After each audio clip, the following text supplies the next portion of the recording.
আগের পার্টি তোমরা যেমনটা দেখেছিলে গিয়েছিলাম মানিকরণ গুরুদুয়ারে, তো সেখান থেকে সোজা চলে এসেছিলাম আমরা মানালি।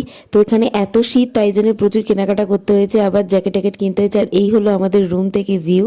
তো পৌঁছেছিলাম সন্ধ্যাবেলা, এটা পরের দিন সকালে ভিডিওটা করেছি। তারপর ওখান থেকে বেরিয়ে পড়েছি সাইট সিংয়ের জন্য। তো ফার্স্টে আমাদের ড্রাইভার এখানে নিয়ে গেল, এখান থেকে নাকি ড্রেসগুলো পরতে হবে। সত্যি কথা বলতে আমার এই ড্রেসগুলো পরতে একদম ইচ্ছা করছিল না, তাই জন্য আমি চুপচাপ বসেছিলাম, গাড়িতে পরবো না বলে, কিন্তু সবাই জোর জবরদস্তি করে পরিয়ে দিল। প্রথম কথা পুরনো ড্রেস, তারপর 700 টাকা করে ভাড়া। যাই হোক, তারপরে এরকম সুন্দর দৃশ্য দেখতে দেখতে পৌঁছে গেলাম সোলাং ভ্যালি।